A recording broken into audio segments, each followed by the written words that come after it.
What's going on YouTube? It's PostHooking here, back for another video. Now, as you guys can probably tell, I do sound a little bit sick, hence why there's been no streams lately. I just haven't had the energy, or I just sound terrible. But I wanted to get this video out for you guys. It's going to be the 5 best post scoring tips and how to get above a 90 win percent and diamond ranked as a post scorer. If you guys do enjoy this video, make sure you drop a like and sub on this one. And also, if you guys need rep or rank grinded, hit me up on Twitter. It'll be on the screen now, at PostHooking. Feel free to DM me and we can talk about anything you guys need. Rep, rank, win percentage boost, whatever. Let's get into it. So the first tip I have for you guys is the I'm open emote. This is very important, and I'll show you guys now. It'll be up on the screen, the I'm open. You can find this in the standing emote animations. And it'll stop the drop step. Majority of the time it will. They'll score on you sometimes, but it works better because, as you guys do know, the game is based around animations, and if you can stop those drop step where you get thrown, then it'll work so much better. My boy Standing Dunk was the one that had originally put me onto this. You guys will be able to see him doing it now. You just spam the I'm open emote as soon as you think they're about to drop step, and it usually cancels it out. So it works really well if you guys want to stop the drop steps.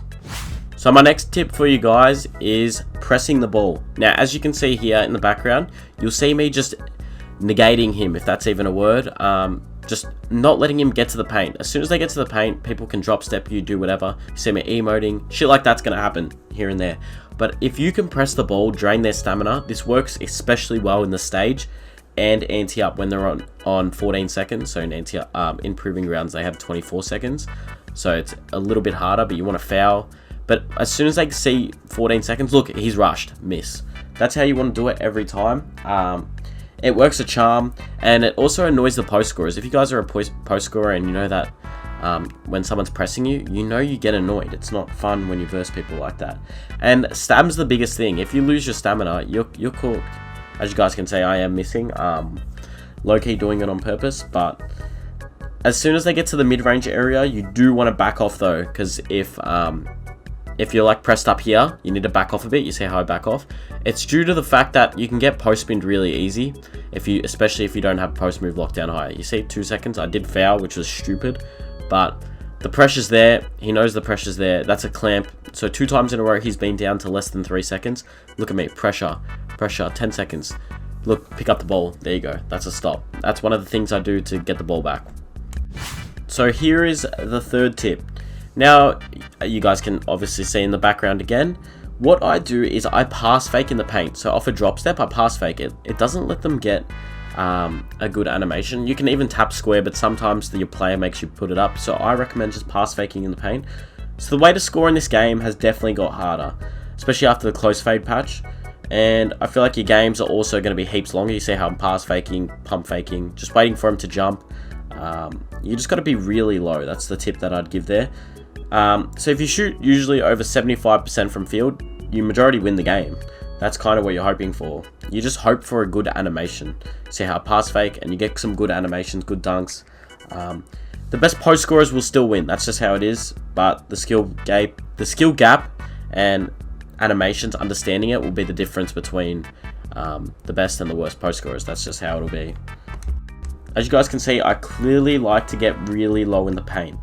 And now, I've also seen from my boy Standing Dunk and Food Stamps also, they've been saying that you can use the Standing Dunk meter. Now, I'm still trying to learn this, but I know a few people have been using this, and it's been working a charm. So, we'll see what we can do with that. And there's also a triple threat method in the paint. You can spam triple threats in the paint, and it'll work also, just like a pass fake.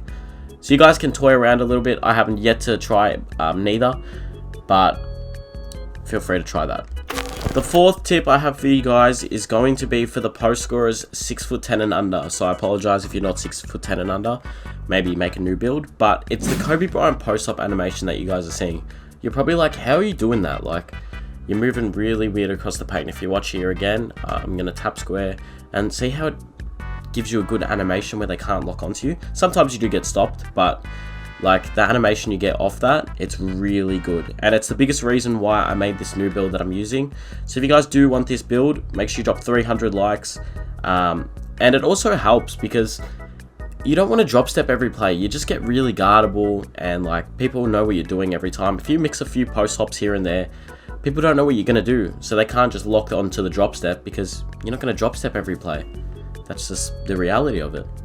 Now the final tip I have for this video, I know it's been a short video, but just wanted to get straight into it. Use real player percentage. Now you're going to miss some layups and be like, shit, why didn't that go in? Like open layup sometimes missing, but then other times you're like, holy shit, if I didn't have real player percentage on, I'm missing that every single time. So it's like a thing where it's like it's 50-50, and that's why it's leading it into my next thing.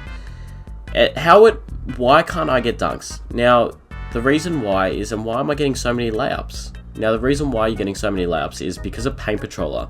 What Paint Patroller does is it limits your opportunity of dunking. So if I have a 99 standing dunk and someone has high Paint Patroller, I'm not going to get dunks. That's just, sometimes you will, but then majority of the time you will not get a dunk if they have a high Paint Patroller. So the badge gets you more layups. So if you're versing comp, I do recommend real player percentage because you're going to get lots of layups if someone has a legend Paint Patroller, let's say, even though that's really hard to get because you need a 99 block. But usually you're versing Hall of Fame and stuff, so you're rarely actually ever going to get dunks. That's just how it is, but I guess the real post scorers will be able to work that out. So that wraps up my post scoring tips in NBA 2K25. We are a dying community, but it's still a very good build. You just got to know what you're doing. If you guys found this video even somewhat helpful, make sure you drop a like and subscribe. This new build video will be coming soon. I appreciate everyone. Thank you guys. Stream soon.